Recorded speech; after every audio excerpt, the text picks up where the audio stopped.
Welcome to the Prospect Podcast. I'm Coach Schumann, and I have, as always, Coach D. Today's to my right, I guess, and in our little our ever-changing layout, musical chairs, whatever StreamYard wants to put us. But at least our guest is on top, which is good. That worked out good. Sometimes me or you are on top, and I always feel weird when we're on top and they're like in the corner, but I don't know how to fix it. So I don't know how to fix it, so I just go with whatever it is. But we have a fantastic guest today. We were just talking on a pre-show last on 2024, which is incredible that it's been almost 2 years. Nick Soto, he's the strength conditioning coach for baseball at the University of Miami, the U. He's been 15 years as director of performance at multiple different places, Gorilla Baseball, Elite U, Performance. And he's becoming as one of like the gurus in speed, strength, conditioning, but really developing that explosiveness in his baseball players at a really elite level. He's at the forefront of one of obviously widely considered one of the best baseball programs in the United States. I think the coach that brought you in with JT Artiga, right? Was the guy originally brought you in, and that's.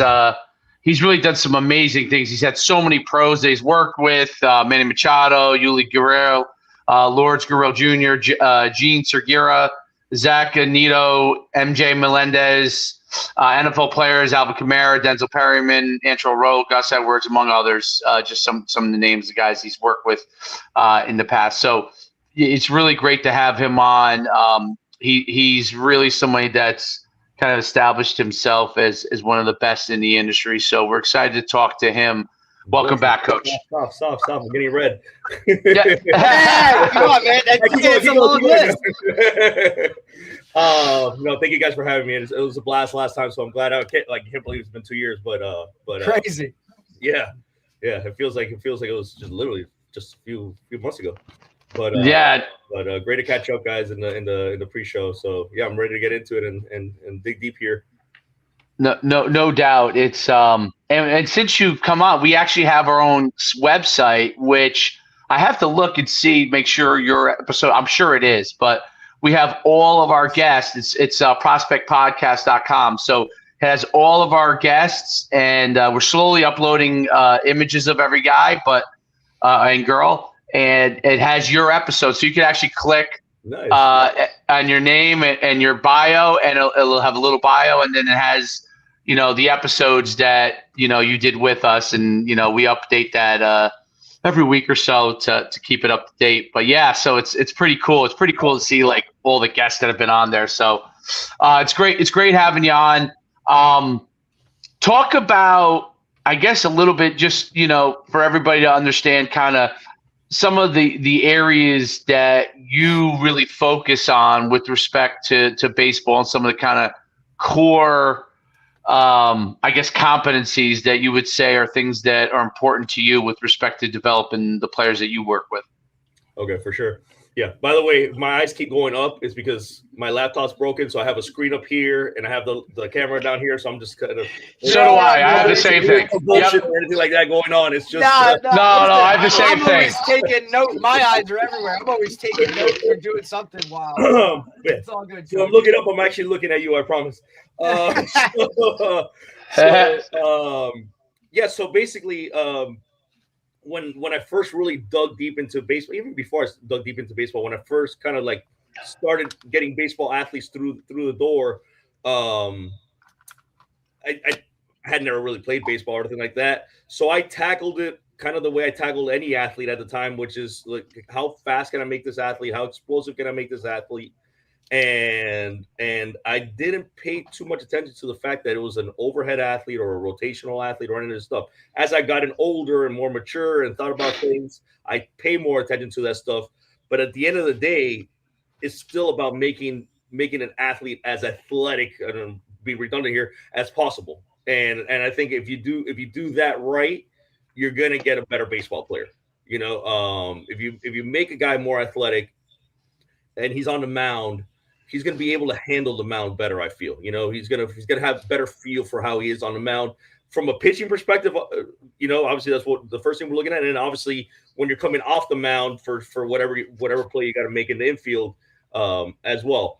But we really feel that if you tackle that kind of the athletic equation of rapid force production, eccentric force production, you're gonna get better, I guess, numbers, if you want to call it that, or whatever, off your hitting and your pitching and your throwing and whatever it may be. I think there's no doubt. And they talk a lot about, like, obviously with baseball, with what is it, the TrackMan? Is that what what's the that they measure? There's Soto, there's TrackMan, there's a bunch of different things out there, yeah, that they use to measure things. It's become like we got plates that are mounts. We got it last year, so this is a mound, like, just one of these. Really? And it's got a full force plate on there that gives you data not only for like how much force you're producing, against gravity, but also like horizontal force, linear force, like how much force you're bleeding. It's crazy, laterally or medially, if you will. It's got that, and then that kind of is set up with one of these high speed or a couple of high speed video cameras. So now it's capturing the data on the force plate and then looking at it through what the movement looks like, and then trying to kind of put things together. We're getting we just got it. We haven't started using it yet. Now we have a force plate even for hitters. So now you're at the plate and you get force plate numbers. So unbelievable. It's almost too much data, right? Like it's almost too much data to just kind of like overcompensate, right? And we talk about it all the time, obviously.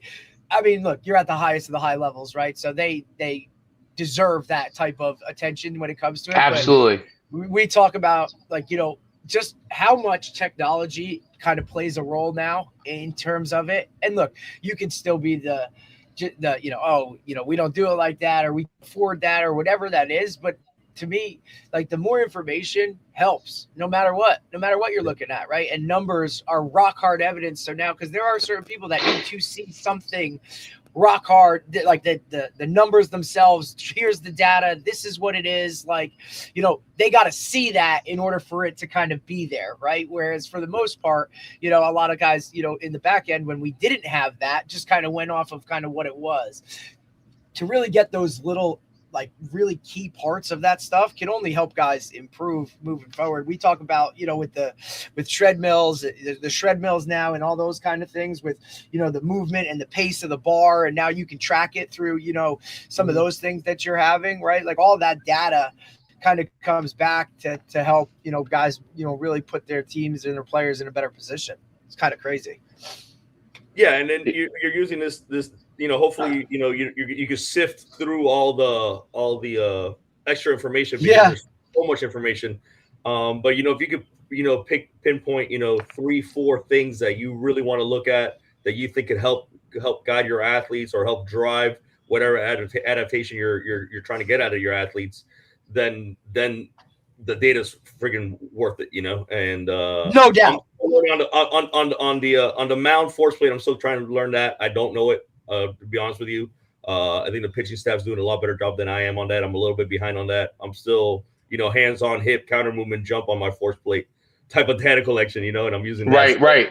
But the idea now is rightfully so, though. That's your world. You know what I'm saying? Like, you're going to learn something new moving forward. I mean, you just got a new toy. You know what I'm saying? We all got to jump on it and take it for a test spin, but we really got to learn it before we can really kind of use it and find out all of it that it could probably do. Because there's probably a bunch of things that it can produce or give you numbers on, and you just really aren't aware of it yet. It's just part of technology. Dave does a lot of the technology stuff in terms of, he's always on the cutting edge of whatever it is. So I'm always just kind of, I would love for you, and this would just be kind of your pet project. If you sent to me, Derek will give you my email if you wanted to, send me the things from a decision-making process for that help you, what I mean? Like how you could prescribe what you want. Like, so I don't know, this data from the force plate helps me make a decision on this, for example. Right. If you had those things and you sent it to me, I could probably build you a toy that you could start to play with, and then we could build something off of that for you. So that's something to think about. That maybe because I've been doing a lot of stuff with this. Like originally, kind of came to my mind. Actually, not speed related. Actually, came to my mind football related with coaching my son's team because there's a team.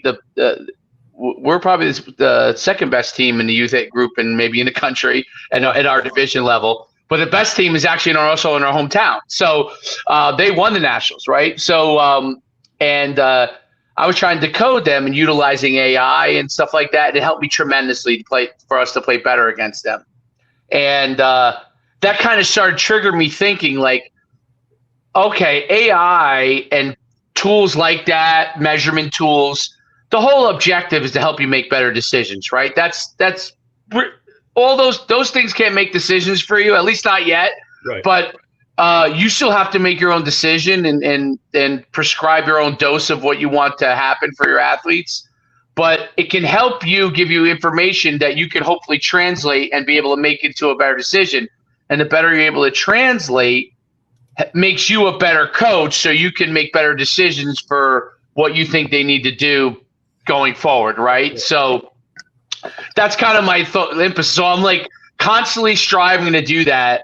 I have a project I'm doing right now for basketball from an intellectual, like a basketball IQ standpoint that I'm doing for someone actually that I do another podcast with. So I'm kind of into that whole try to figure out how we can help coaches make better decisions, not make the decisions for them. They have to make their own decisions, but give them information because so much information out there can become like really like, okay, I'm looking at this number. Like, what does this actually mean for him when he hits a baseball? Right. You know what I mean? Like, like, what does it actually mean when he decides?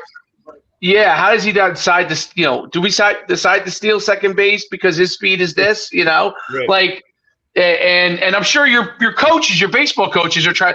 Baseball is one of the most heavily analytical sports there is, and they probably have tools already. Yeah, they probably already have tools that are helping them with that. But strength and conditioning, the tools are being built out so quickly on the number wise that it's like, okay, great, this is awesome. I need you to help me understand, like, how do I make a decision off of this number, reaction time? What does this actually mean for me training wise? You know what I mean? Like I could guess, but I need to really have more, if I'm going to try and get an athlete to an elite level, I want to eliminate the variables. I don't want to be guessing all the time that this is correct when an athlete's obviously career is at stake in a lot of these situations. Yeah. So that's kind of just a sidebar conversation. But I'm curious with, with all the things that are out there and from a training standpoint, and you talked about the things that are so important. Do baseball players, first and foremost, do you have to and we talked a little bit about this last time, are you in like a yin and a yang process, strengthening and conditioning wise and speed wise with them as you get into the season? Like, are there some guys that you customize things to, or are there guys that or do you work more to the general norms? That's always a big question when guys have a number of athletes that work with like you do. I'd love for you to talk about that with respect to, what you're doing. Yeah, for sure. So to simplify things as much as I can for myself, I try to get as many guys into a bucket as possible. Right. Got it. Having said that, luckily I'm at a point in my life where I'm cognizant that everybody's different. Everybody's going to react different. I'm not so hard-headed as I was in my 20s or even in my early 30s, where I can have a conversation with an athlete, and if an athlete doesn't feel comfortable doing something, with a game coming up or a series coming up, or they're feeling a little fatigued, or even if it's just a self-evaluation, right? They may be showing numbers that are fantastic, right? So we put guys on force plates since last year, actually, we've stepped our game up on that end where now we put guys on force plate almost daily. And that's just kind of giving us just a good look, not only as far as their adaptation and progression, which is obviously what we're after, but also are they exhausted? Are they physically not able to produce the numbers that they usually produce? Right? Is it a neural system? Is it just the muscles are taxed? Are they just totally just fatigued mentally? What's the issue there, if there is an issue? And that could kind of help us. But even with that, there's a guy there might be a guy out there that's jumping better than ever, but they're telling you, man, I'm freaking dog tired. I don't feel like I can do this today. I doubt they're lying at this point. You know what I'm saying? They've been right for right. 8 months. Now you're gonna start lying about what you can and can't Coach, do. I think that's so incredibly intriguing too, because out of all the quote unquote main sports, right? People always view baseball as the least physical, the least athletically taxing sport, right? Like that's at the bottom of the barrel when it comes to your big four or whatever you want to talk about. But I've always said this, right? And it's the mental side of baseball, right, can crush you physically. Yeah. Just because of there's so many of these situations, right? And then to me, the pace of play being as slow as it is allows you so much more time in your head. And if that, brain is the strongest muscle in your body, right, is constantly full go, right, on every pitch, every situation, like you're out there and it's just going. It's not so it's read and react when the action is happening. But I would love to see a study on like how much actual movement is involved, right, in a game of baseball between pitches and when a pitch happens and all of that, for how much time you're actually sitting there and letting your brain just go wild in terms of that physical taxing aspect of it. And I think the training always needs to mimic a game-like situation, right? So that to me is just always so intriguing when it comes to baseball itself, of how the physical aspect and the mental aspect, like it's just so, I mean, you're talking about at Major League Baseball, right? Or you're talking about like even in college, right? These road trips, these 3-game series, that, you know what I mean? Like they play every single day. And it's a long game, right? And then there's this situation, that situation, right? It's not like there's not a clock on it like football, basketball, hockey, right? Like it could be for as ever long as guys want to be out there.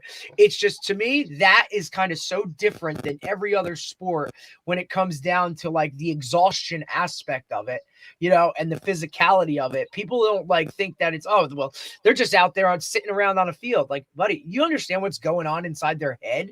Like every single pitch, if the ball goes here, I got this. If this goes here, I got that. Or like, if this guy moved, like there's just so much going on.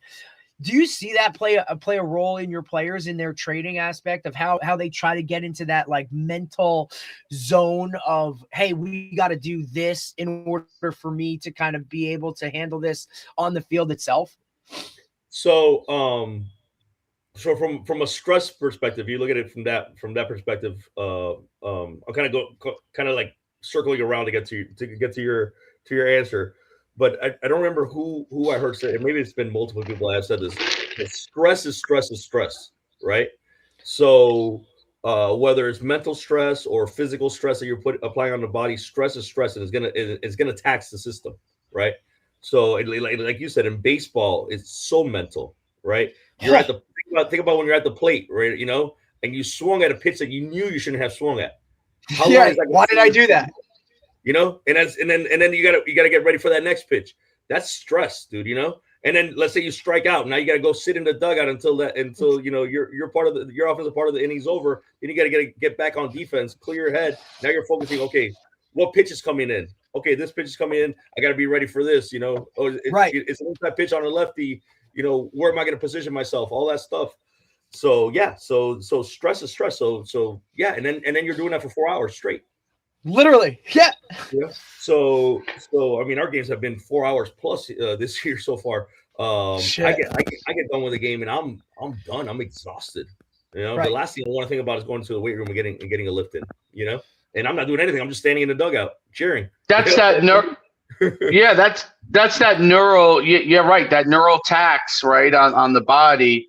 and it's interesting because obviously that's getting studied more and more. Yes. And that was starting to be a hot button. I remember when we first talked, but it's really now obviously like every time I turn around, some Instagram videos talking about taxing the neural system. Yeah. Whether they actually are or they aren't is maybe debatable, but Right. Yeah. but what you're talking there, 100% is obviously right. 100% is draining it, and that's something that you could actually observe it. I think now that I've started to see it more, you could actually observe it a lot in the athlete's demeanor. You know what I mean? Like they're the better you are, I guess, psychologically with your athletes, the psychology part of it, Mhm. you know which kids are more likely that they're totally taxed versus a kid who just likes to chill. You know what I mean? So yeah, but you can see it. You can see it because you see it visibly on your guys probably that are the hardest workers, right? That would fight through it, and you're like, wow, this guy's drudging into the weight room or drudging into our workout, and you obviously know because this guy's a hard worker, and if he's struggling, there might be a more likelihood that something negative could happen if we don't adjust the workout or maybe even rest him, depending on what the situation is. Um, I love the force plate thing is so interesting to me because just explain for maybe people who don't understand, who maybe live under a rock, like what does a force plate do, and what system do you use from a force plate standpoint, and what is like kind of the general design of the force plate measurements? Yeah, so I mean, force plates have been around for a while now. They used to be just at the very top elite facilities. I used to have them. They were super expensive to get. The data collection was very difficult to kind of like pull out what you were trying to pull out. And these companies have kind of come along and made it not only affordable, but made the data gathering a lot easier to comprehend. So basically, it's a board that you stand on that just gathers basically any kind of force that's on it against gravity. So if you're standing on this board, and I don't know the actual inner workings of the springs or however that the inner system is. I'm definitely not Right. smart for that. But basically, if I shift to my left, it'll recognize that I shift to my left. If I shift to my right, if I shift to my toes, the sensors pick all that stuff up. I should say sensors. That's probably a better word.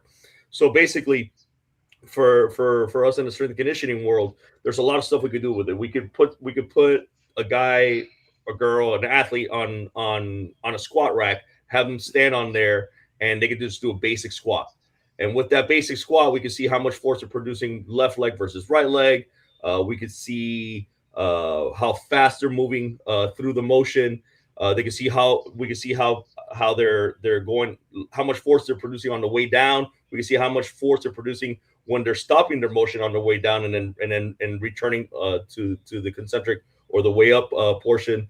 We could see how fast that movement is, how hard that movement is, how deep they're actually going into their movement. So it's pretty uncanny everything you can get out of it, right? So for us, and for most SNCs, we've kind of standardized it. You can do isometric stuff also, so you can get under an immovable object and try to either push it or pull it, and then see how much force you can produce that way as well, right? Like an isometric strength test. Most of us have kind of from what I've seen, it just for me it was a simplicity thing. I'm assuming for most strength coaches the same thing. We do a hand on hip counter movement jump. So basically hand on hip continuous squat, not continuous squat jump, but a squat jump where you don't pause at the bottom, right? So you put your hands on your hips. That basically takes away the element of the arms being able to help you, which is a big difference whether you use your arms or not. And then from there you start getting into, well, this guy uses his arms better. This guy doesn't know how to use his arms. This guy just didn't use his arms this rep. So it takes a lot of variability out of it if you just put the hands on the hips and just see what the legs can do. And even there, you're still going to have a lot of variability. Sometimes a guy's going to bend more. Sometimes a guy's going to bend faster.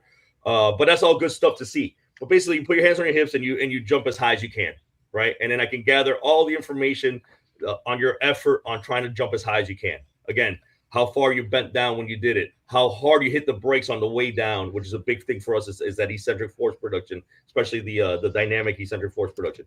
How much force you produced on the way up, how fast that force was, rate of force development, impulse, all this kind of stuff.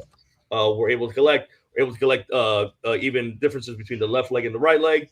And then even when they land, after they jumped, we could collect data at that point, which I'm not really doing too much of, but we could if we kind of made that an emphasis or a focus.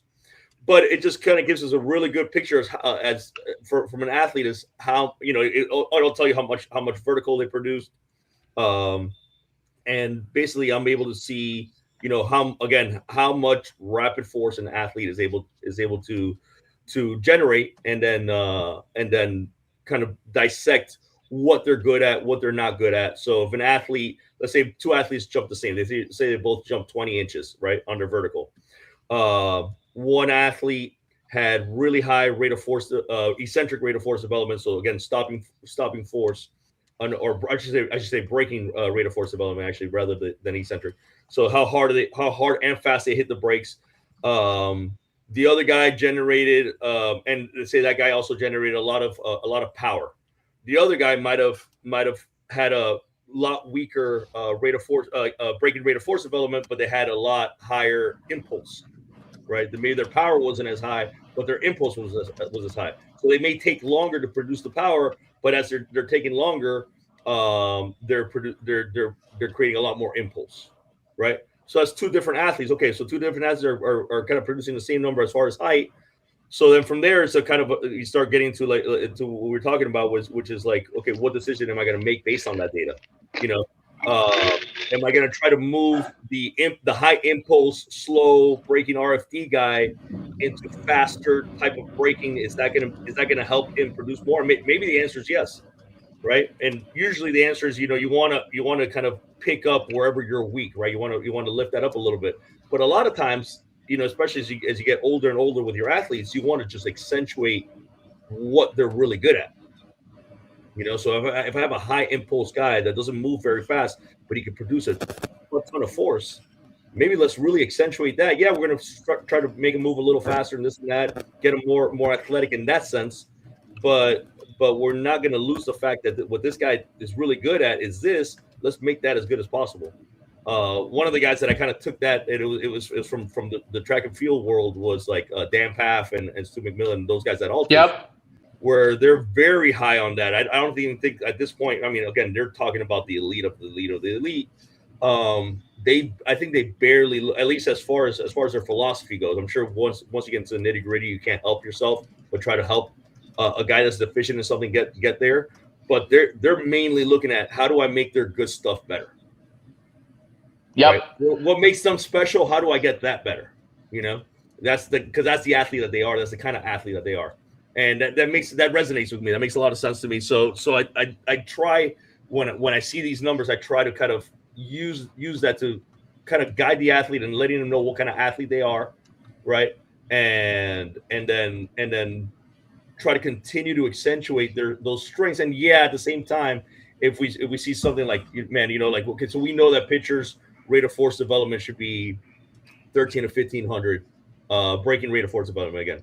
Right, 13 or 15,000, whatever it is. So if they're at 8,000, okay, if we help that, we could probably help their lead leg in hitting the brakes a little harder, right? So now, okay, so in that case, yeah, we're gonna really work to get that number up at least to an average rate. Let's say they're at 8,000, we're gonna get them to 11,000, right?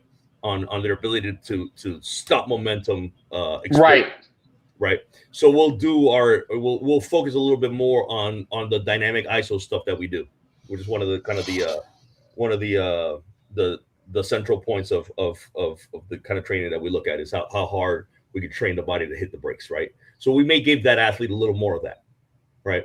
And in doing so, you're hoping, and you're kind of trusting that it's not going to take away from his ability to still produce that impulse.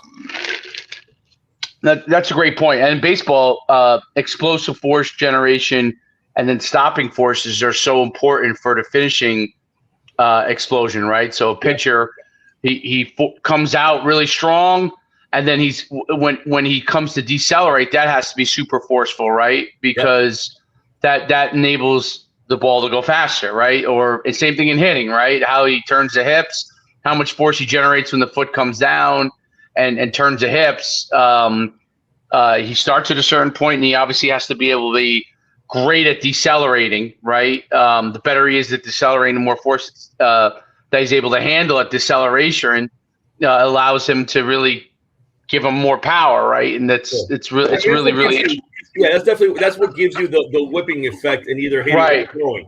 You know, it's can I produce a lot of force on my front leg to get myself into rotation, and then if I can hit the brakes on my lead leg as hard as I possibly can, then that'll create that whipping through of the hips and the torso through the range, whether you're hitting or throwing. So yeah, absolutely. So if you're really strong on the concentric side, but you suck at the eccentric part of it, you're not going to be really good unless you're obviously there's outliers out there that just aren't physical specimens, but could just hit the snot out of a ball. Huge guys. Yeah. But even huge guys, right? Like a huge guy who generates a lot of force right from the get-go. Even if you can only get him to a certain point, stopping wise, if you balance I'm curious your thoughts on this. If you're able to balance out the supportive muscles and obviously ligaments, right, around them stopping, even if they're not the greatest at stopping, because they have so much force, they have support when they stop, so they don't get injured or put their foot down wrong or something like that. I'm curious, like, because you talked about it, which I thought was really. I've watched a lot of stuff on Dan Pfaff and Stu McMillan, and they're like called mad scientists, right? Like they're always experimenting, and obviously they have a huge background of all the great Olympians that they've worked with and those kind of things. So they have that base, right? So when they continue to experiment, they have the base of what they learned already to be able to grow from it. So, but I think it's a really good point on each athlete, is good at certain things and making sure they can continue to improve whatever they can on what they're good at. On things that they aren't as good at, maybe like a guy who generates a lot of force but is slow doing it, trying to get them to improve the areas that they're weak on, maybe getting them a little bit quicker might help them generate more force. But then I was also thinking like injury, right? So the most important part is, you might only be able to get them to go a certain amount more quickly. Like you're going to maximize as much as you can, but their better area, they're going to be probably able to, because they're good at a certain thing, maybe develop more in that area. Now you want to be able to build the supportive area around that. So when they generate generates a certain amount of power, they don't tear a quad muscle, you know what I mean, or a hip flexor or something. So talk about that supportive based stuff, like what that balancing act of how you would do that with your athletes. Yeah. So and that's a great point, right? And then the more you kind of accentuate a strength, right, and you just keep leaning on that, then there's a very big potential there to have a major disbalance in function, right? Where that's where injuries could definitely live and be prominent even, right? So it's always kind of like a balancing act where you want to get an athlete, say, as explosive as possible, right? We always talk about the word explosion, power, whatever. So we're trying to make an athlete as explosive as possible. But too explosive may mean that the tendon can't handle that, right? Too explosive may mean that maybe if they're more tendon based, maybe the muscle can't handle the tug of the tendon, and now you're getting a lot of hamstring injuries, calf injuries, whatever it may be, right? So too much to an extreme will lead to that, right? So that's kind of where the strength training part of performance training can really kind of help an athlete mitigate some of this stuff, right? So again, explosion being kind of like the main goal, and then the more explosive you get, the more you expose yourself to to these high rates of forces that the body may not be able to handle, if you can kind of strengthen the muscles and tendons to work together, and Yep.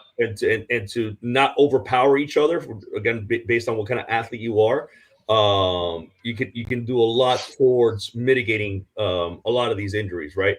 And yeah, the less athletic you are, just like just say down a straight line, probably the less likely you are going to be of getting injured. Um, but the more athletic you are, the more force you're producing, the faster you're producing that force, the more likely you are going to get injured. So, like I tell guys when I'm teaching them how to run, I'm like, if you're really slow, I'm not totally afraid of you having horrible mechanics and pulling your hamstring. But if you're really fast and you have horrible mechanics, you're going to pull your hamstring. Like it's inevitable, Also, if you're very deconditioned, right? Let's say you're deconditioned, but you have an ability to produce force, and you maybe have really good mechanics, and that the mechanics kind of accentuates your ability to produce that force. Let's say again when you're sprinting, just to make it easy, and you're deconditioned, you haven't been doing it, you're going to pull a muscle. You're going to pull usually again hamstring, groin, quad, any of those things, calf.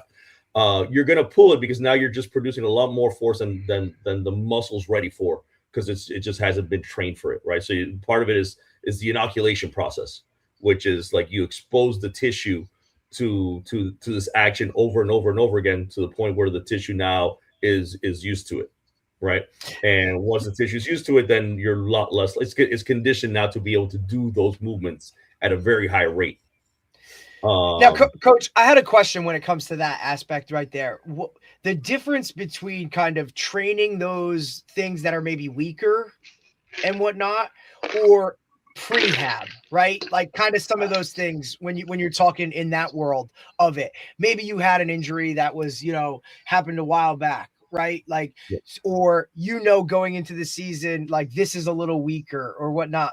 Where do you create that prehab type of work, or the actual now, hey, we're getting into kind of this starting to condition or train, right? Like, where is that kind of separator, and how do you kind of differentiate between those two things and whatnot? Because it's a question that we've seen kind of come up, recently in terms of, hey, we're playing this sport. These are more of the muscles and areas that are going to be really taxing on it. Maybe you need to do a little extra work here, right? Yeah. Or maybe you need to, like I said, like maybe you've had a quad in the past, or you've already done a hamstring and whatnot. And now, okay, it's been healthy for a really long time, but you don't want that obviously to come up and come back. So would that be more prehab, or is that actual like hyper-focused training in those certain types of areas? I think prehab is always kind of like part of the equation. I think obviously earlier on when let's say you're getting a guy coming in from summer, or you with your pro guys, you're getting them off coming in from a very long season. I think you kind of always start with that prehab or that general, or even general prep, and then general prep will hopefully carry on some of that prehab stuff. Got it. And even if it's more of an, like you said, it's like something that would happen in the past, but that it's there. Okay, so we're going to pay a little bit more attention. We're, listen, before we really start going full speed here, again, right. I'm just going to keep using sprinting because it's just a low hanging fruit. It's easy to explain. We're going to start with, some extra isometrics on the hamstring, and then those isometrics, we may start with a little bit longer hold with a little bit less intensity, and we're going to build to maximal intensity type isometrics for the hamstring.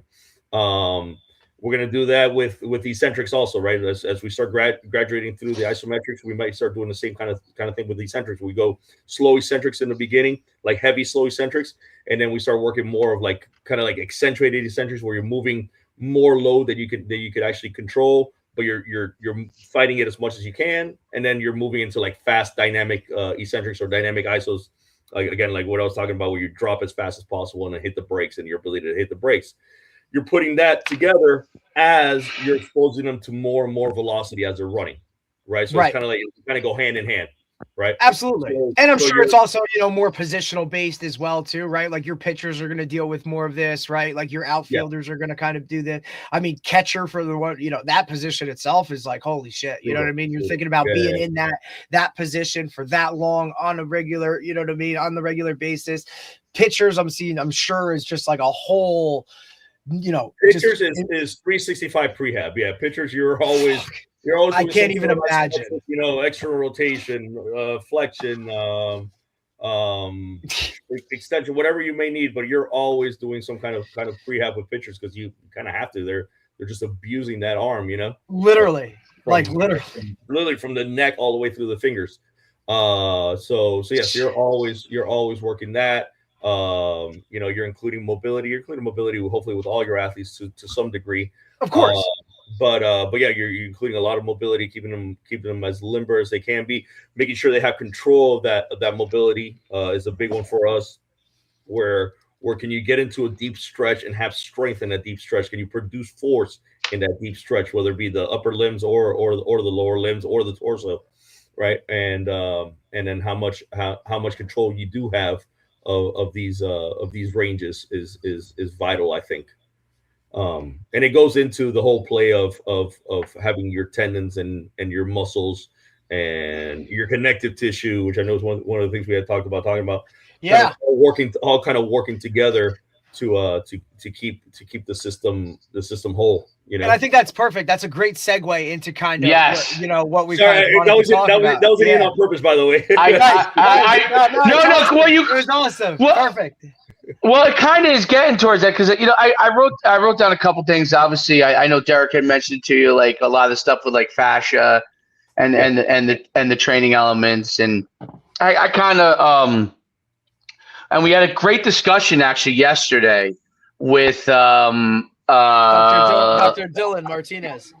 Derek's always better with names than I am. Dr. Dylan Martinez, where we dived into a lot of it. He had a lot of studies that he's an interesting guy. You might want to look him up. I thought he was very, very, very interesting because he's definitely, I would guess, because he's in that Midwest area. I'm sure he has a lot of influences from like Tony Holler and those things, but he's also research based too, like in the sense that he's a coach, but he's also research based because of he works at a college, right? So he's a professor at a university. So I thought it was a really interesting conversation, and we end up getting into this. I actually didn't plan on getting into it, but we started to get into it when we started talking like about prehab and all those kind of things. I'm curious. So, I mean, I always think like when I see like my favorite fascia guy is the one guy who's kind of extreme, but it's an Asian fella. I can't think of his name, but he like points out all these things, and he's pitching some sort of program. But I think it's interesting because it made me look up more and more and more and more, not just because of him, but like, but how he was talking about it, and I had dealt with it because my son was going through Seavers when he was growing real fast, and he was in a boot for a month because it gotten so bad, and then all of a sudden he couldn't he went from being a fast person to being slow, like literally, like was like slow. And then played the football season, got to like maybe a 50% base level. Once the football season ended, I really dove into building off of what the rehab group did with him, which she did a great job. Bobby's wife, Bobby Smith's wife, Sharon Smith in Elite Sports Physical Therapy. They're in Tinton Falls, New Jersey. And they did a great job with him a lot. And I asked him a lot of the stuff that they were doing, and he explained to me, and I saw a lot of different things. I started doing it, and literally, I use this as my base example, but his vertical jump went up 5.5 inches. I just timed him in his flying 10. It's improved tremendously, and a lot of the work we weren't we were sprinting indoors on the scale mill and stuff like that, which definitely helped. And these high end machines that you probably have, but they have also at Lifetime Fitness. We have these super high end like. I was like, wow, we could do sled work on this, and we could do all this kind of stuff on it. So, but what my point is that I tried to rebuild them from the ground up, right? And literally, because everything else at first I was trying did not work at all. Like, he was doing great on like the trap bar deadlifts. He was getting, his force was great. He was generating great force.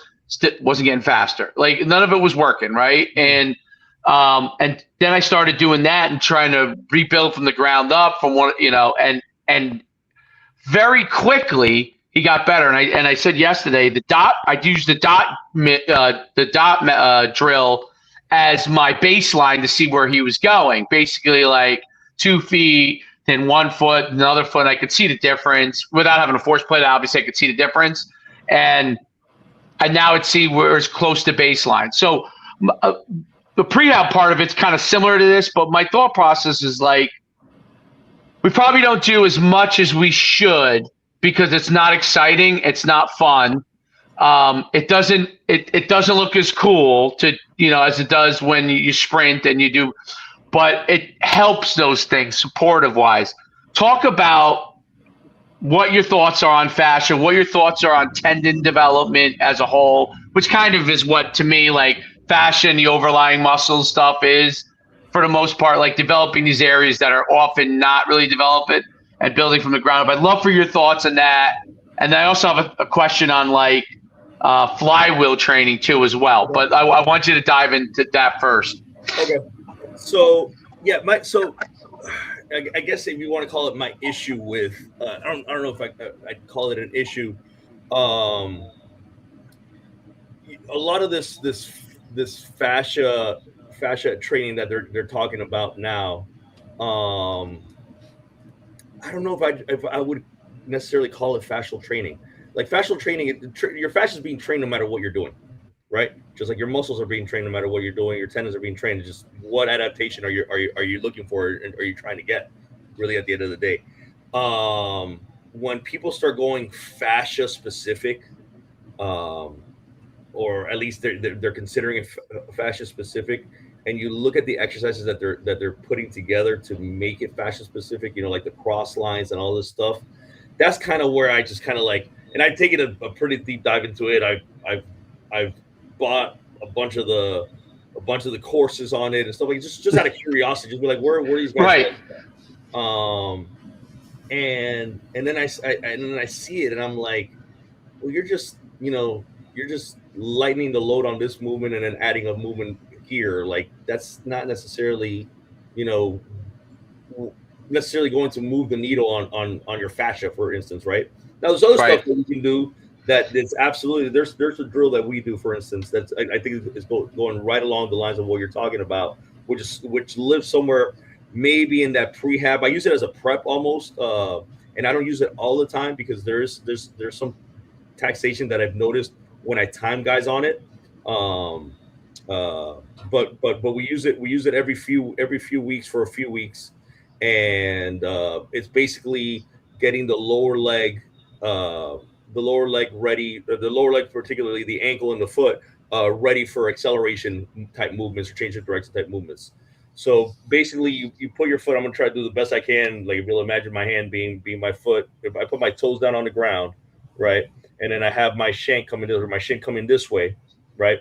I try to put everything in an angle where the body would be hitting in an acceleration point where the foot's hitting the ground. So basically you're trying to get the shin at about a 45-degree angle this way, maybe a little bit more aggressive. You're trying to get a 90-degree angle of the knee. So now the thigh's coming at a 45-degree angle this way. And then you're trying to get the torso to match the shin angle here, right? And you could be grabbing onto something. You could add resistance to it. And funny enough, I'll share a quick thing. One of these kind of things that I went down with the fascia, the guy who's a really, I don't even remember his name right now, but he's like one of the top gurus in right. In fascial training. I saw him doing this drill and I'm like, dude, I do this drill all the time. I don't consider it fascia training.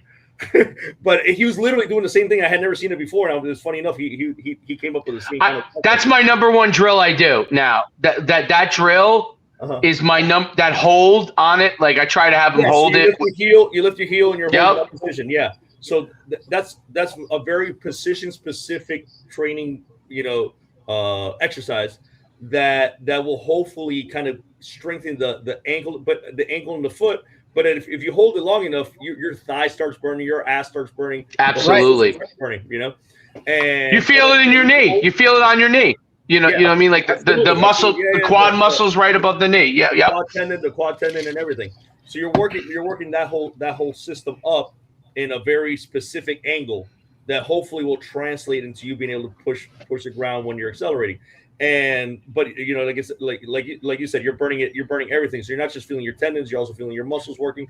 And then from there, we started adding components to it. Like now, so then we started doing quick hops on it. So now you're not just holding, but now you're quick hopping. And you're trying to get the heel not to drop. So now you're creating that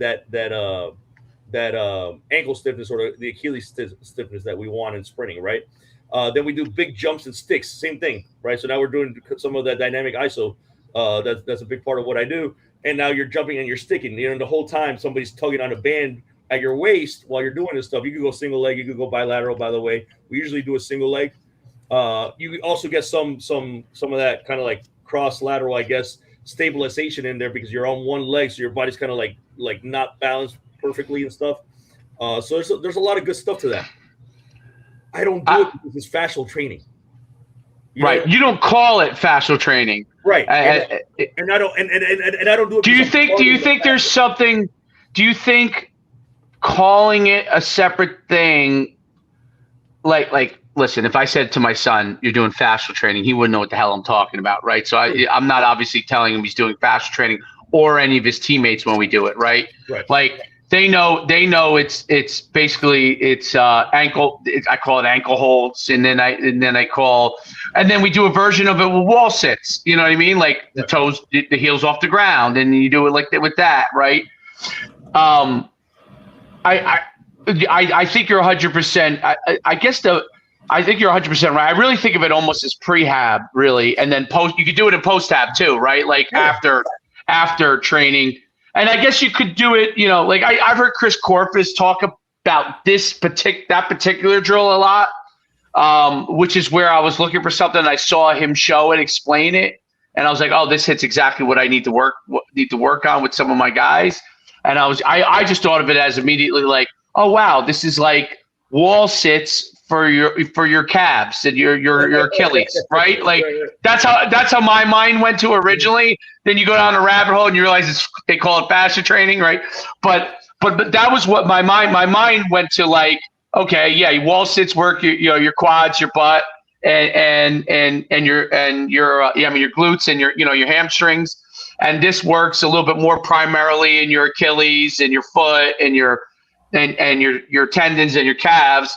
But it's the same kind of concept, isometric hold, and then building off of that isometric hold. I mean, if you go way back to the old bigger, which you're old enough to remember this, the bigger, faster, stronger days, the dot drill, which was amazing to me that like now everyone they've gotten away from it because it's not sexy, the dot drill. Mm-hmm.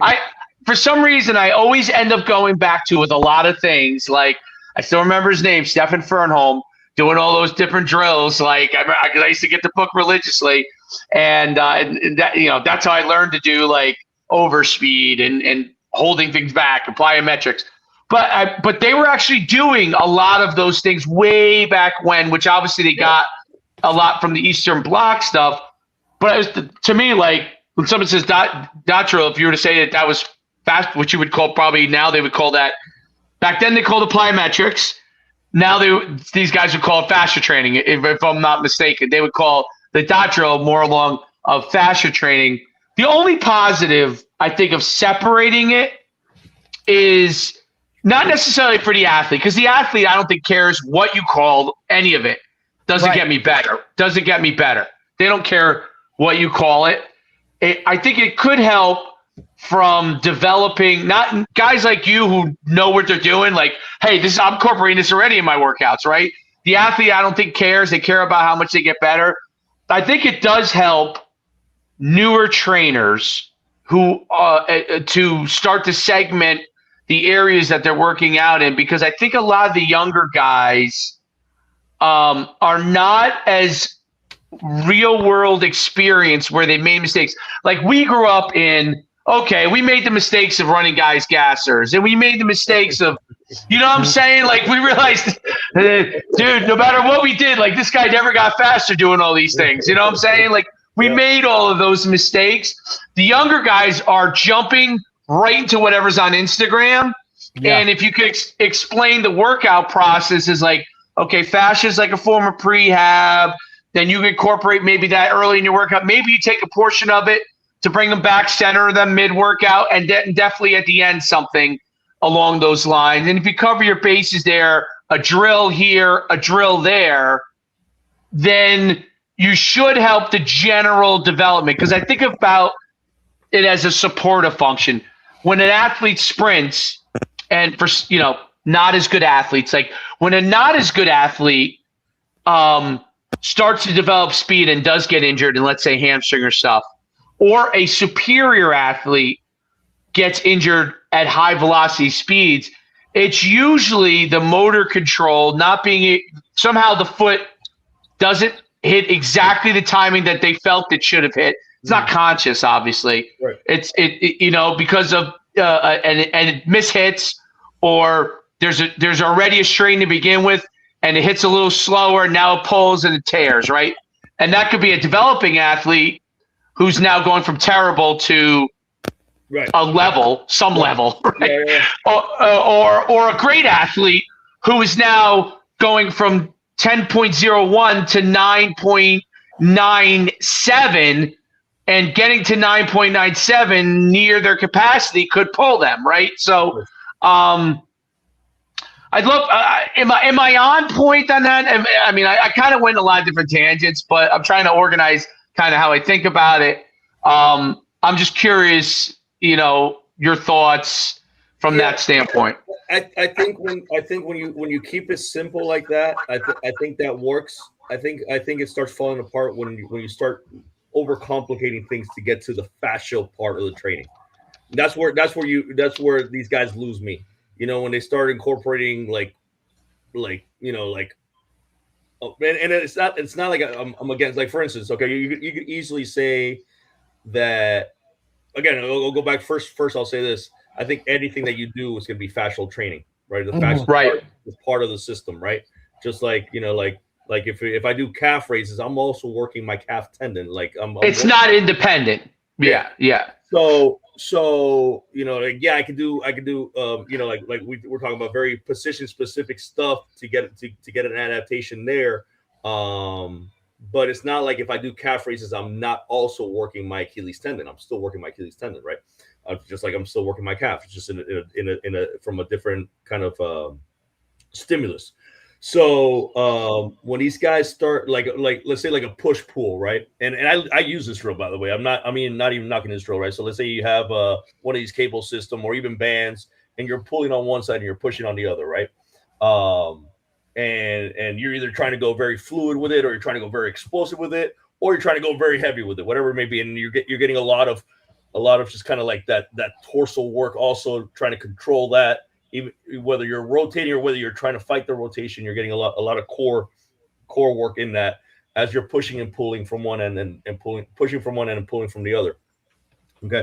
When you start getting super complicated with that, and then adding a foot raise and this and that, and all of a sudden, well, now you can't really push and pull the way, when it gets too convoluted, I guess is when these fascial guys start losing me.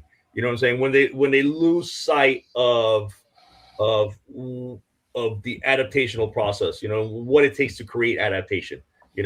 I think a better way to categorize things sometimes, and maybe the isometrics don't really fit in this, but how much, like you talked about the dot drill, how much movement are you giving athletes, right? Where's the movement training, right? And some of this fascial stuff could fall into, you have these guys that they have like the cable, and they twist and they turn and do all this stuff with the cable and stuff like that. There's a place for that. I'm not knocking that, right? And that's movement based, and movement's important, and rotational movement's important, and especially like in my sport, right? And training it is important. But when you say this is what you have to do, and this is what's going to make you a better athlete, and you stop doing Bulgarian split squats because of it, or you stop doing those isos that we were just talking about because of it, or you stop doing dot drill because now everything's here and you're doing this stuff, that's when you just piss me off. So it's funny. I agree with it. Like I think that there's certain.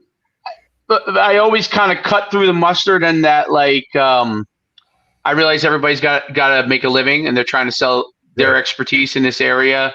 And if it's sold as an own, they sell it almost as an only thing, as it's like this. You have an outfit, right, that you wear, right, and the core outfit, you got a suit, right, and the suit looks great.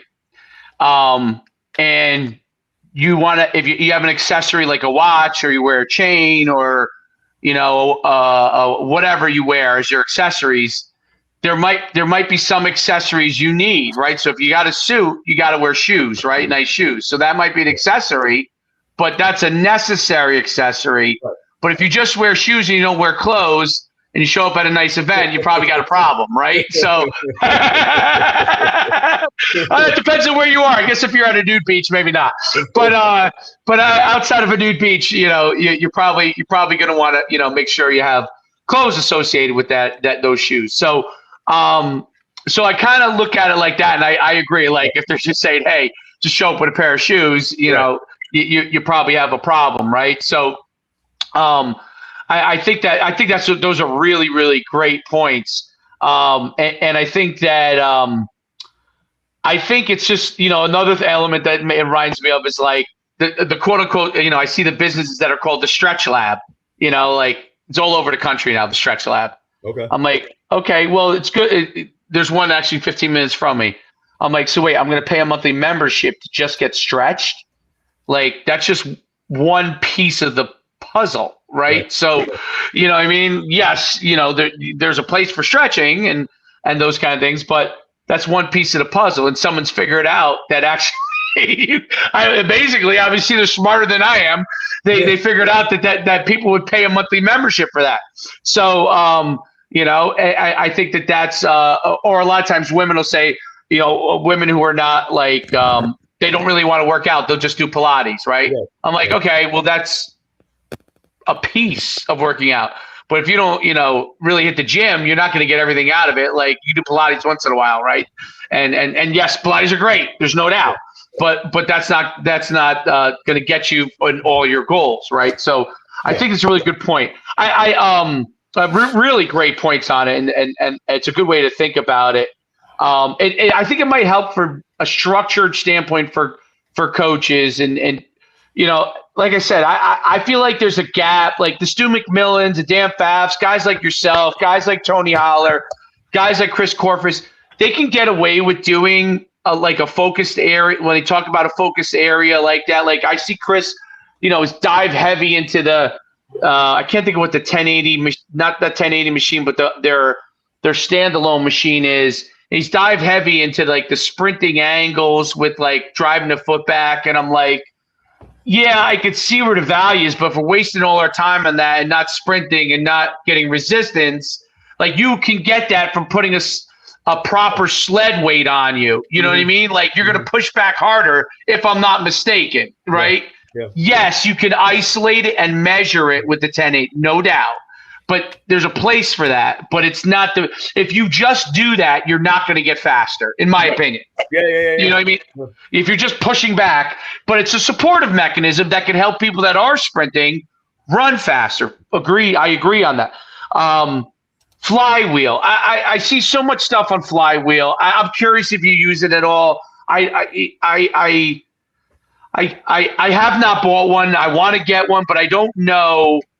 I can't wrap my head completely around if it's going to be any more beneficial than just doing squats or belt squats or Bulgarian squats. Like, is that going to move the needle at all? Or is this just a pretty machine that like might give you something else to do in a gym?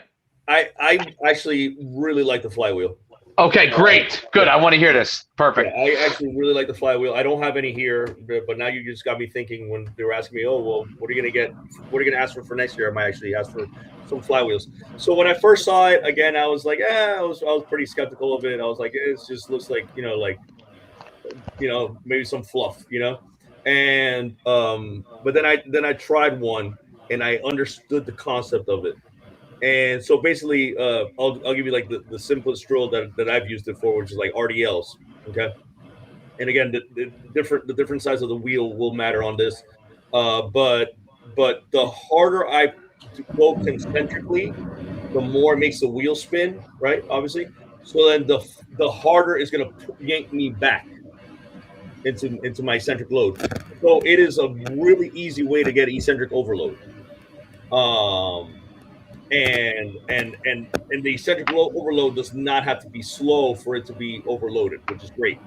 So because you could come back down, like it'll yank you, you control it as much as you want to control it, but it'll yank you back down, and then again you got to concentrically yank it back up. So the way I see it is a couple things. So one, I'm getting an eccentric overload right off rip. Two, because I'm looking for an eccentric overload, I'm going to push harder on my concentric part of the motion, right? So I'm now getting more intent out of the movement because of this apparatus. And then again, because of the eccentric overload, as I'm coming back down, the transition from eccentric to concentric is gonna be that much more stimulant because it's really pulling me down with a lot of speed and a lot of force, and now I got to counteract that to get back up again. So it's kind of giving it to me in both directions. Does that make sense? That makes a ton of sense. So you feel like it might form more adaptations, right, over time? I think it'll. I don't know if it necessarily will create more adaptation. I know it'll create a lot more stimulus, which should create a lot more adaptation, right? Your intent and your stimulus is up. Your adaptation should be up. I haven't done enough of my own research to say yes for sure definitively. Right. Then again, I say that about anything because we'll look at a training program that we've done. We have most of our guys again do mostly the same thing, and then we start kind of finding particular things that we may want to work on this athlete or that athlete. 85 to 95% is still going to be the same thing for our athletes across the board. So we've had periods, where we've gone, 2 months straight of just every time they run or every time they hit the force plate, they're getting better, right? And every time they run, they're knocking off 100th or 200th or whatever. And by the time we're done with those 2 months, almost to a T, every athlete is down, let's say 0.2 of a second or 1/10 and a half of a second or whatever, like down the board. Like there's not one guy that hasn't done it.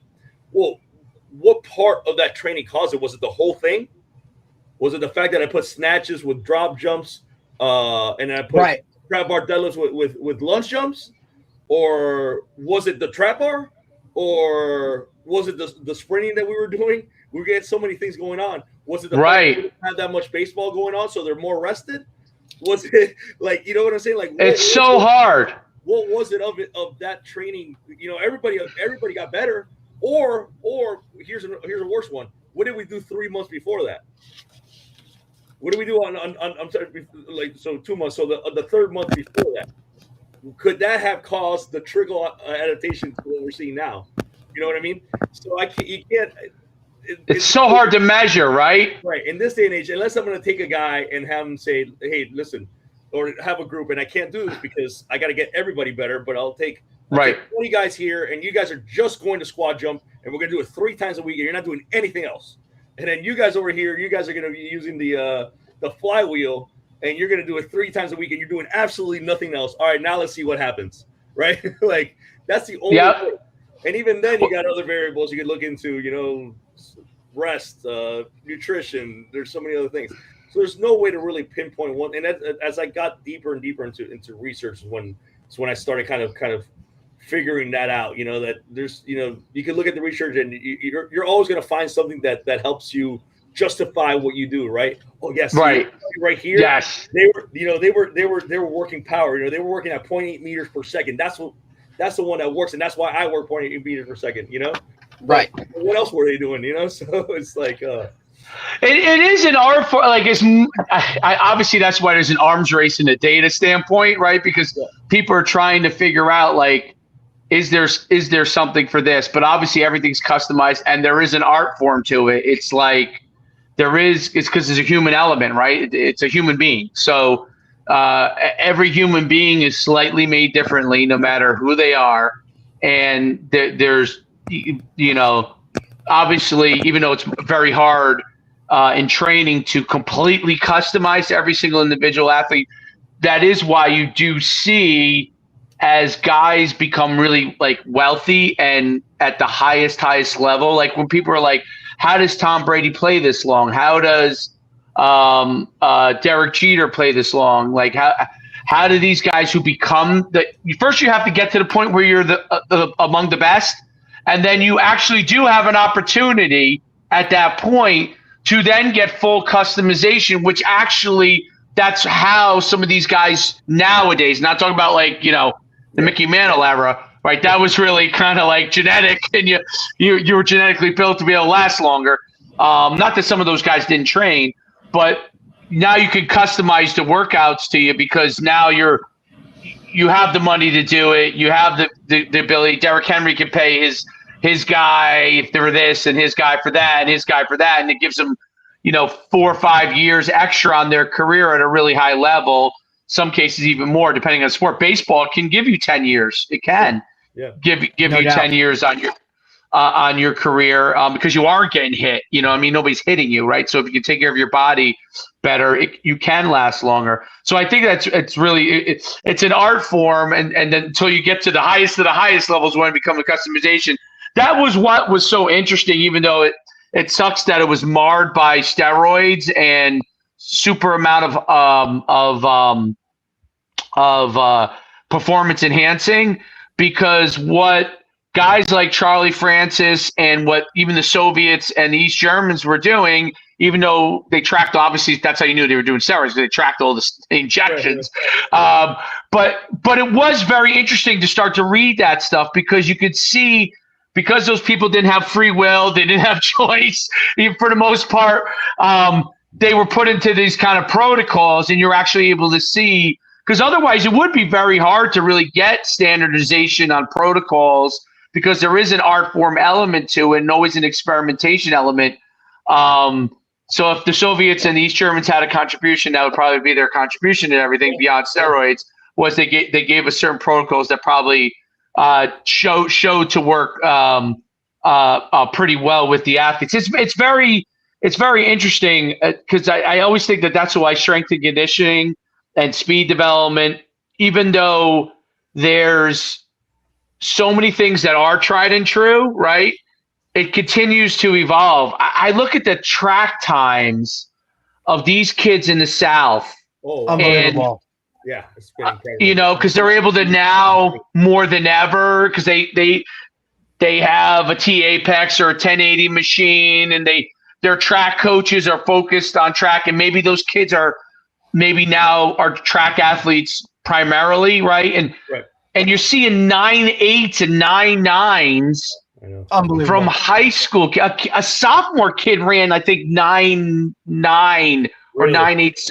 Who's actually he's a football player, and he ran like 9.9 something, I think, or 9. It might have been win-aided, but he was in the 9s. In like the first meet or second meet of the year. I can't remember if it was Texas or Florida or Georgia, but it was one of those states. And listen, obviously human beings do continue to evolve over thousands and thousands of years, but to me, that's a large amount of the training effect and information that people now know, that even at young ages, these guys are able to really develop. The first track athlete that I saw of all time that youth translated to elite level was Noah Lyles. Mm-hmm. He's kind of like the first athlete in the modern era that was getting more. He was obviously great right from the get-go, but got more evolved training right from the time he was in high school, broke all these national records. In the era when we were growing up, we used to see like, oh, this kid ran 10.10, and then like, he wasn't an Olympian. He didn't make it. Yeah. All over the place, right? Noah Lyles was really the first to be among those guys that translated into being an elite runner at the highest level. Carl Lewis was great at 18. I would say that Carl Lewis was really, I know he trained hard and all those things, but he was natural. Like, oh yeah. He was as natural I'm not saying he didn't work. I'm sure he obviously worked, but he long jumped 26 feet in high school. You know what I mean? Like, in New Jersey, that might still be the record, right? So he was obviously naturally far above other people. Noah Lyles obviously was at a certain level, but it then translated as translated into a youth athlete to a superior elite athlete, and he lifts, and he does those things. Carl Lewis, has been adamant about that. He didn't do very much lifting, right? So yeah, different era though, right? Like, and I think different the era. lifting was focused on that point, and obviously the equipment wasn't like whatever. Well, Ben Johnson was. So I always think that was an interesting point. So Carl Lewis was the best. I mean, I'm not saying he didn't do some PEDs himself in some version of it. I mean, it may not have been what Ben Johnson did, horse steroids or whatever.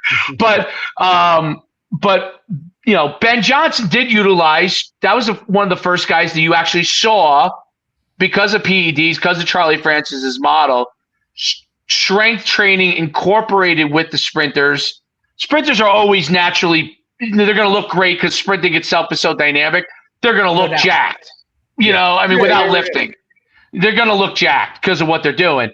But Ben Johnson obviously was able to leverage it. The shame was that he did so many steroids, because we can't, you can never go back and say, okay, what part of this was all of the training and what part of this was steroid enhancement. So, that's always the hard part of it all. Obviously, there's a portion of it that made him a big difference. I think that's something too, Dave. You talk about like physical appearance and that whatnot. I mean, look at baseball in general, right? Like, and how that's kind of like, you know what I mean? Like the prototypical how you look as a baseball player in this modern era is very, very different from even not even pre-steroid era, right? I mean, the steroid era ushered that in, though. I'll let you finish there, but that I would almost argue it's not right. I'm not saying it's right; it's wrong. Okay, because I'm just saying that it changed. It eventually changed the way people thought about training. I'm sorry, get finished there. Absolutely. No, I totally agree. I mean, I'm just saying now though, like you look at like some of those guys in the early 90s or even before that, right? Like the training aspect of like baseball has always been the sport that you could play, you could be really good and not have to do all of that physical lifting, running, sprinting, right? Like all of that stuff in order to be really good, because if you could just put a round bat on a round ball 3 out of 10 times, like you're in the Hall of Fame, you know what I mean? And if you could, run whatever it is, bases, or do any of that, you know what I mean? People thought Ricky Henderson was like a freak of nature because he could steal bases and sprint at such a high speed. Whereas now, like you look at it and these guys care about their bodies way more or focus way more on the training aspect of it than those earlier guys at all, right? And we're talking steroid era or not. I just think focus on training itself, the overall, like everything about it now is totally different, right? I mean, you could probably do some comparison pictures of eras within baseball and just see how the body has changed or how these guys treat themselves. You know what I'm saying? Now, look, I know there's outliers in your Aaron Judges of the world that are just like complete freaks of nature, but that tracks across any sport. I think the idea, I'd love to think about too, Nick, like how many college baseball programs in the 90s employed a strength and conditioning staff, I know what I'm saying? Yeah. I think some of those guys that dove into that really kind of escalated their program in a totally different manner, where now if you don't have it, right, like you're definitely the outlier. Whereas in previous eras, if you did, now you're kind of different in that retrospect. I mean, shit, just look at the investment at your school, coach, like in your facilities for baseball only as it is, right? Yeah. Like, and I understand you're the staple. This is the University of Miami and baseball has always mattered there, right? Yeah. But look, you can just see it trending other places as well, where, that facility of here's where we get our work done and whatever, like outside of the quote X's and O's of baseball, of like, here's our cages we hit in, and here's our field and our diamond and all that, like the weight rooms and the strength stuff and all of the things that go into it, I think it's totally on a whole different level now, even than probably 5-10 years ago. I mean, I just think it's changed so much. Oh, yeah. Am I right in that kind of, Nick? Have you seen the focus around the game itself? And this is someone like yourself who came from the kind of private sector, right, where guys hired you for that specific. I mean, that wouldn't have been a thing for you 10 years ago, right? Like, you wouldn't have had those opportunities to go and work with a baseball guy one-on-one to increase his quote strength and his skills in that world. Now they may have hired a guy as a hitting coach, right, or a guy to work on their fielding, but for them to hire somebody to be like, hey, come in, make me bigger, faster, stronger, so now I can generate this power, or it can all translate, like, that's something that's very different. Oh yeah, and I mean, it's changed like in every aspect, like at every level also, right? And so back when I first started this stuff, the only athletes I could convince to pay me any kind of money for me to get them ready for the season was football guys, right? And football guys probably started that, I don't know, sometime in the 90s. I would think, yeah, definitely. Well, Nebraska Power, Nebraska Power for a long time was ahead of it. They had strength and conditioning coaches that would do stuff, they would do. But I also, even in that, right? Like we not argue, but we bring this to the forefront all the time. There are coaches that when you talk conditioning, they're talking gassers, 100-yard sprints, right? Yes. Like 300-yard shuttles, things that want to tax guys and literally physically crush them. Then there are guys that talk conditioning and they talk, all right, like, let's run routes or let's do pace of play, right? So we can kind of incorporate a game-like situation into it, whereas we're trying to build it up.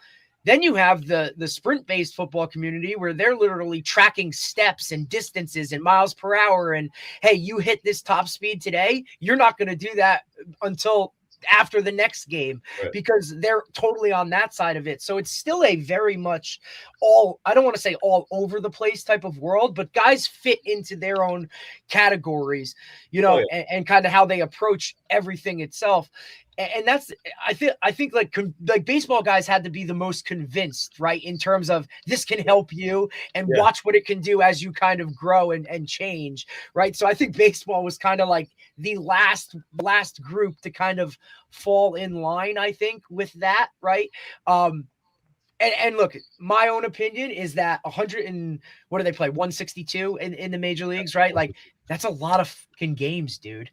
So to physically tax your body in the weight room every single day, right? I feel for them was like kind of something that I don't need to do that every day. I have to go out and play, right? Whereas if you take that, to me, if you take it in, certain doses, micro doses of that, now it continues your longevity and your health. And I think that's the biggest key for me, was when baseball guys realized doing all of that extra stuff kept them healthy. And now they could play even longer in a game where you're already probably playing to your 40 if you're really good, right? Like, we're not talking football here where the average length of a career is, 2.5 to 3 years. Baseball guys are in this shit for the long haul, right? I mean, even with the whole Tommy John coming back and doing it, like, that shit's incredible, because like that stuff itself too, like ACLs and all that. But like, I just think baseball was the outlier in it, and now to see guys like you and staffs being put together to kind of help those guys with this aspect, that with the strength and conditioning aspect of it, that's like a whole different world of, now it's only going to continue to grow and get even more. You know what I'm saying? Like, I just think it's just different. Yeah, I mean, and thanks to that steroid era is probably the reason why I have a job to begin with, and I have a career, even in the private sector. I have a career because of that, like you guys were talking about. I think that steroid era showed everybody, it's like, hey, you could play, because back then it was like, if you lift weights, you can't throw a ball, you can't swing a bat, and then all of a sudden it's like, well, look at Jose Canseco, right. Then obviously, and obviously Barry Bonds and Sammy and all those guys took it. Yep, Sammy, Mark McGwire. Look at all those guys. All the level, but and then on the pitching side as well, you had Clemens and all those guys that were 40 years old throwing 101. But but yeah, but basically that era did kind of like create a mind shift to like, hey, you know what, working out can help you play this game better. You know, it's not gonna help you hit the ball any better, right? Health. You're not gonna go from 280 to 285 because you can bench press 200 pounds, but you know, you might put a couple more balls out in the stands. And and I think the health thing really hits home for a lot. lot of guys, right? Yeah. Staying healthy, not having these career-ending injuries, or even those nagging injuries that they're always there, right? Like you hear so many things about, you know, a guy did this and now it's just kind of always with him for for his entire. Oh, once he did that, you know, like back in the day, oh, he tore his ACL. You were damaged goods. Now guys come back bigger, faster, stronger, right? Or an Achilles used to be a career ender. Yeah. You look at these guys in the NBA, they're popping Achilles like every other week. And now all of a sudden, 9 months later, they're back and they're freaking, you know what I mean? Like they're dialing it up. That stuff, I think, always, and especially for me, that works at the high school level, right? Parents are always like, well, you guys do all of this. Why do you do this? Why do you do this? You know what I mean? Like, well, it's injury prevention. Like we don't want your kids getting hurt. And the more we do this, the less that kind of tracks, you know? And then as you get to the higher levels, like when you show that, hey, this keeps guys healthy, or, you know, now if you're healthy, you have the opportunity to make more money and all this other kind of things like that, I think is the single most selling point for why we do these certain things and the exercises, all that stuff. No doubt, because nobody wants to be hurt. Or how many stories of, oh, if that guy stayed healthy, right? Or if this is that. Like if you can kind of lessen the opportunity to get hurt by doing some of these things and then prove it with your numbers and statistics and all that, people buy in, no doubt. Yeah. Yeah, I mean, especially like down here in South Florida, where specificity has become like the main thing. Like you play the sport all year round now. You know, so, you know, before, you know, you played baseball during baseball season, you played soccer during soccer season, you played football during football season, and then basketball during basketball season. That's kind of how it went. You know, you didn't really have a choice. And that trained those other muscles that you wouldn't, whatever. Now you're talking a guy that's playing basketball year round. So you got to figure something out for that guy. Yeah, you got to give him that other stimulus that's not just basketball. 100%. Otherwise, you're almost overtraining or overworking those same types of muscles and ligaments and all that stuff over and over and over. And then by the time they're whatever, it's like, yeah, you know, I've had 3 surgeries on this knee. Yep. It's like, really? Like, you know what I mean? Because that was you did it. It trained other stuff naturally just by playing those other sports. But now with everybody trying to be a one-trick pony and I only do this, like you see those injuries to the other stuff that's not being worked as much because you're only focusing on those certain things. 100%. No doubt. I'm curious, before we let you go, with respect to like what you see in the industry, like with the stuff that you're doing, do you ever get pushback? Now, obviously your coaches are on board with, you know, what you're doing. That's why from the coaches. It's a good question. From other coaches that you might talk to in the industry or stuff like that when you explain what you do, or now, you know, it might be different from you because you're at the University of Miami, which is obviously a reputable baseball program. Right. So you might not get as much pushback. Not too many people questioning what the U is doing, you know. Right, but I'm curious. I'm curious if do guys ever say, "Oh, you know, I disagree with you doing speed training with these guys." I'm curious what happens from there in your discussions. It happens all the time. Obviously, the biggest one for me, like everybody likes the speed work for the most part. You know, they may think, oh, you know, you focus a little bit too much on that. Maybe you should condition them a little bit more. I'm like, that's how I condition. Whatever. We'll get into those discussions here and there. But the main one is the addition of the Olympic lifts, right? Interesting. It's the snatches and the cleans and the push jerks, split jerks, any kind of overhead jerking action. Yeah, there's people out there that still absolutely hate it. They absolutely hate that I do it. They think that I'm destroying these kids by doing it, and I'm literally telling them I'm actually doing the complete opposite. I'm giving these guys the stimulus they need to actually stay healthy in the joints that are going to be the most taxed for the sport. You know, aside from the from how I believe or what I believe as far as athletic capacity and force production and stuff like that you get from these lifts, and I'm not saying that you have to do them. There's plenty of programs out there that don't do them. You know, and that's fine. But for me, again, I can't. You know, there's so many other factors. I can't say, you know, for certain, you know, snatches and cleans are gonna help you throw the ball harder, help you hit the ball harder. I can't say that because there's so many other things that we do as well. I can say that it's definitely never hurt us. Without a doubt, it's definitely never hurt us. I can say that our track record, and I'm knock on wood for saying this out loud, our track record of having healthy athletes last year in, year out, entire seasons is there. You know, that you can measure easily, right? Too. So we don't have guys going out for injuries the way other guys have. Even you just look at our demographic of like the high school guys that do it, right? Which is a lot bigger pool. Our guys are always pretty much healthy in those upper extremities and stuff like that. So important. Our pro guys, you know, that again have been, you know, in the big leagues in the dozens, and then in pro baseball, even you know, bigger numbers than that. You know, a lot of healthy guys getting through seasons, you know. So yeah, so just from that perspective alone, so if you tell me that it's not going to help them from a performance perspective, agree to disagree. I honestly believe, and I have reasons why I believe it does, from just kind of like you know, from a physiological standpoint and how and the movement patterns that are created through them.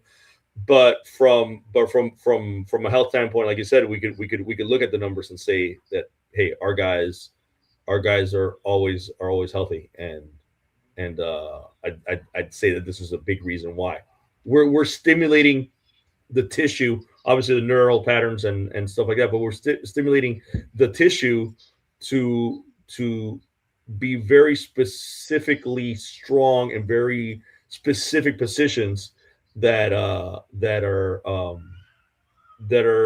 when they're exposed to the realm of baseball and swinging a bat and throwing a ball and stuff like that, are joints and stuff like that that are exposed to a lot of stress, and we're creating adaptation to that stress. Absolutely, I think that makes a ton of sense. One of the things that I think has to be done more, and it doesn't mean I don't think they should do it with weights per se when they're young, but I think they should just take the broomstick out with all young kids should learn how to clean and snatch with a broomstick. Even a foundation, no doubt. Even if you're doing it with a broomstick for 3 years, you know, once a week. That's really what it takes. Yeah. So by the time they actually need to move some weight, when maybe they get to middle school or high school, and they now have the technique down. So when coaches start to introduce those things, good to go. Because what I've noticed is that obviously the hardest thing with those things is technique, right? Yeah. So Of now college athletes will pick up things quicker than obviously younger kids. I mean, high school athletes. But if you could start introducing it without any weights, really, or very tiny amount of weight, you know, just so they get the technique, you by the time they get to high school, they'll know how to do those lifts, and then you won't have to worry about bypassing them because you're not going to teach them and you won't get anything out of it because of the technique-wise. I think that's what happens, because I've gone back and forth on this myself on it. Like, is it good? Is it not? And kind of my general thought process is, really, cleans and snatches should be introduced either with no weight or tiny amounts of weight to get the technique down at younger ages, because by the time when there's, you know, no stress on the body basically, and they can learn the technique, and now when they need to use it, when it could actually really be beneficial to them athletically, they don't have to bypass it because they can't get the right technique down, or the coach gets frustrated because it takes the athlete forever to learn it, and this good athlete can do it, this kid can't, and they're just like, let's do high post. Not there's anything wrong with it, but I'm just saying that if it could be introduced earlier, I think that they would get it and then not have a problem when they get to older age is doing it, and where obviously a strength and conditioning coach at high school level is limited time, and then obviously ultimately when they come, No, sorry, go ahead. No, finish. No, that was not my point. Yeah, no, and then when you get them doing it younger, you get them more, kind of like more, you get more of a plasticity out of the athlete, right? Where you can get them into these positions, and they're bought in. It's so much easier, and then now you're not dealing with, guys like me that, where I have to basically zombie clean because I don't have the mobility in my shoulders or my elbow to get into a good clean position, I'll still do it because I love it, but injuries or whatever have cost me that ability. But young guys, you can get them in proper position so much easier. They can learn it so much easier. Same thing with running, right? If you get guys running, really sprinting and learning the technique of sprinting earlier on, it makes it so much easier, and the adaptation process, it becomes so much more beneficial than if you wait until these guys are 16 and 18 and even 20 to start teaching them how to run. Not that you're not going to get better and you could get really good, but if you start learning how to sprint at 10 years old, 11 years old, 12 years old, when your body's really going through serious kind of maturation processes, and just like like you learn a language at 8 years old. It's easier. It takes you 6 months to learn language fluently, and you have it for life. Correct. We're talking about bringing the muscle before. You awesome. Try to learn a language at 20, you're gonna have a thick ass accent. You try to learn a language at 40, you probably won't even learn it. Right. Or you're definitely not going to grasp it on the level that to be super comfortable conversationally and all that. So that's just outliers aside. But that almost takes me to what you were talking about with the lightweight and stuff like that. And I definitely agree. Get the technique right and stuff like and all that stuff. But I start thinking about when we start talking about training young athletes, whether it be 10 to 12 years old or even 12 to 14 in that range, depending on kind of like when you like to start getting them some sort of resistance training or some kind of performance training. We always tend to err, and I've been thinking about this a lot lately. I had thought about it before. I've done it differently before. Then I've shifted my kind of like my thought processes a few times in my life, but we always try to like think, okay, well, they don't really need much because we're just building coordination. We're not going to build muscle mass or anything like that. So very general preparation is the key, right? It's what we all kind of say. General preparation, just body weight squats, push-ups, pull-ups, and all that stuff will go a long way, and it will go a long way because you're building kind of like the neural connection to get those muscles working the right way, right? But if that is the most adaptive age, right? You look at things like how like in my training process, like when I do like those what we call dynamic isos or dynamic eccentrics, which is the bypassing of the eccentric part and then the smashing of the brakes, right? And hitting the brakes really hard, which by the way, like everybody's doing now, by the way. That's like a huge thing now. Even we were talking about Paf and Stu McMillan before. Stu McMillan is like, that's his biggest weight training thing now. I don't know who kind of exposed him to that, but he loves it now. But anyways, but yeah, if the adaptive age that's going to get the most benefit out of training is that say 11 to 14-year-old, why put away, if they can handle it, right? Why only stick to the general preparation type exercise, and why not actually start exposing them to the things that could really make them different as an athlete? The things that we're going to do to an 18-year-old or a 20-year-old because we want to make them different as an athlete. Why not start doing that at an age when they can really? And it's a question. It's a question. I'm not saying that. Yeah. No, I actually, I agree. I think that's 100%. To me, it's a balance. I mean, it's a balancing act, right? But like one of the things I always think about is, my brother was very strong for his body weight growing up, right? So he could always knock out push-ups and sit-ups and just genetically, could do that. He was a distance runner in college, but that was always one of his advantages because he was like generally very strong. He wrestled as a young kid, and he was just really strong for his body weight. Like I remember he could do pull-ups. Like I really couldn't do those things very well. You know what I mean? Like I was okay push-up wise. I could do, but like he would go down and knock out 50. Like, any of these contests, like, I'd be like knocking out 10 and I'd be like, thank God I knocked out 10. Right. And then my father started us in strength training. Okay. Like for wrestling primarily. And I think we might've been like 10, 11 years old that time when we started doing it. And he was a phys ed teacher and a track coach, and started doing with us primarily for wrestling, right? To get us stronger. And amazingly, the strength training, benching and stuff like that, which is what he kind of started us with, I did very well with it, right? And what was amazing about it was years later, my push-ups, I really became great at push-ups. Right. Not because I was good at my brother was always naturally good at push-ups. But because I was so strong lifting wise, I was able to do a lot of push-ups, and I could just knock them out. And people were always like, "Oh, you're so good at push-ups," and I'm like, I was actually terrible at push-ups growing up. I was not really. I couldn't do pull-ups, and I always thought the thing I was always proudest of was my senior year. They tested us on pull-ups, which I was horrible at. I remember when he used to do the presidential fitness thing. If I could do one, that was great. If I could do one, And I was naturally I was a much better athlete, skill-wise and speed-wise than my brother. But he was great strength to body weight, gymnastic stuff. That was just who he was.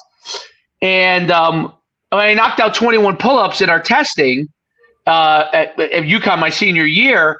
I just thought it was just like a minor miracle, Like I was like, how did I do more pull-ups than every other linebacker? And to me, it was our strength training. Like it was our strength training. Yes, I started, practice pull-ups more for the test, but if you go back to who I was as a kid, no way. And now that I don't lift as much as like with my back and stuff as an older adult, like I do it, but more, body look nicer thing, I can't knock out pull-ups the way that I used to. So when I was strength training at an intense level for a long time period, development years all the way through college, it really impacted all of those other areas. So that's where my mind kind of goes back to always. And look, my father was ahead of his time when he had us do it. Like people used to be like, your kids' growth are going to be studied. Well, my brother's 6'2", I'm 6'1", you know what I mean? So, and my father was he said he was 6 feet, but he probably was really 5'11", you know what I mean? So we're taller than he was, and he lifted with us. So obviously, that had zero impact on it, and he did things right. Like it wasn't like we were max lifting and stuff like that when we were young. But I kind of always go back a little bit to that. It's like there are multiple ways to develop somebody's strength levels and speed levels, depending on what their strengths are, like you talked about earlier, what their deficiencies are, and how good your art form development is of that process. There is obviously science to it, and but how you're able to really deal with the athlete, and I think that's really an amazing thing. And I love that you talked about that. Those development years are so important, because as someone who now, coached high school and worked with college athletes for a long time, now working with the youngest levels, that's always questions parents ask. And I'm like, listen, now there's so many examples of kids who worked out as a younger age, did it the right way. And there's all these pros. I mean, all of these pros now, the vast majority of them were doing some form of working out from the time they were 10, 11 years old, maybe, some of them even earlier. Mm-hmm. And, I actually love, there's a lot of things I disagree with John Brown on, you probably see a lot of his podcasts. There's things I disagree. He's more of like a bodybuilder kind of trainer. But the one thing I do agree with him on is that your kid should work out. Like your kid should work out if they want to be a good athlete. Like that's an important part of it. I mean, that's kind of the message when I sift through the other stuff. Right. I say that's the message. The message is, hey, man, work out, sleep, eat, you'll grow, and you'll have a better opportunity to be successful. And then obviously as you move up the ladder, you find guys that can help you do it better. Right. But those are really those core things are really, really important. And I love how you're really like, and I don't want to hold you on any longer because we had you on forever, but you know, you really, the things that you're doing and the things that you're diving into and how you process how you're developing your athletes. It's awesome. It's awesome. Thank you. It's no doubt the success you're having, you know what I mean? Because the way that you process it. And I love that you're like me, that you'll dive into anything, but you also sift through it to say, hey, is this real? Is this fake? Can I incorporate some of it? Should I throw some of this in the garbage? You know, and if you're wrong down the line, you know, you shift on it. You know what I mean? Like, I think that's what makes coaches good. And, you know, I think final thoughts, Coach. Final thoughts. Yeah, definitely. So I think you know, and I'll make the final thought kind of like just to piggyback off your point. You talked about like the science and the art of it and stuff like that, and coaching is that, right? Coaching is merging science and art. But I think at a high level of an artist and a high level of a scientist, the one commonality between the two, and you can say that they're both totally extreme, but the one commonality is the curiosity, right? They're both very curious human beings, right? The scientists and the artists are both very curious human beings, and a coach, again, is both, right? It's both. If you're not a curious human being by nature, you know, you're saying we go down these rabbit holes and we sift through it, and is there something here? This is a bunch of baloney. What's going on here? But that curiosity is part of kind of just what drives you, I think, you know. There's no doubt about it.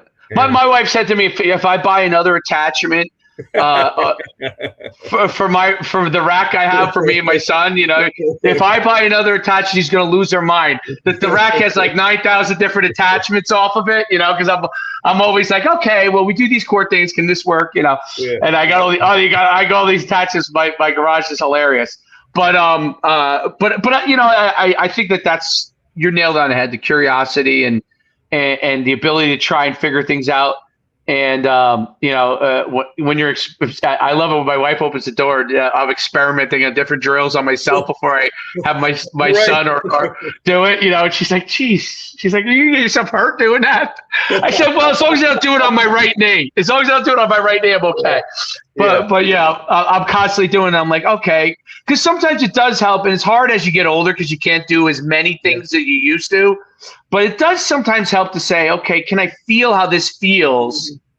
Will my athlete feel this? You know what I mean? It's like there is always, I do think, something to it. And then obviously, you know, Dan Pfaff is obviously not feeling it out anymore, or Stu McMillan might. Right. Oh, Stu's still in great shape for an older guy, but you know, obviously the brain's the most important thing, you know, but and the observantness. But it's great. It's great the way you think of things, and man, let's have you back sometime sooner than 2 years from now. Yeah, for sure. Absolutely. We love it, man. That's crazy. It's great having you on, Coach. You're doing great things. What's your Twitter again? You know, someone wants to go pay a bunch of money, come speak for them. That'd be awesome. You know, yeah, I'm definitely down for a lot of money for anything. Nick Soto _performance is my Instagram handle, and then you could also, I think, you look up Gorilla Baseball Club. I think is the other one, and I think it's on TikTok also. I'm mostly on my Instagram, on my personal Instagram one, which has become the business one. Yeah, it's usually the one but all of them kind of post all the stuff that we do, and okay, we get a lot of information just from kind of watching our reels and our posts, and kind of like get the basis of the philosophy of what we're trying to accomplish with our athletes, baseball or otherwise, and maybe get a few tidbits on kind of how we do, and if it jives with them, that's great. You know, hope they use it. Absolutely. Coach, thanks so much for coming on. We'll see you real soon. I appreciate you taking all the time. Take care. All right. Bye. You well, guys. Bye-bye. All right. Bye.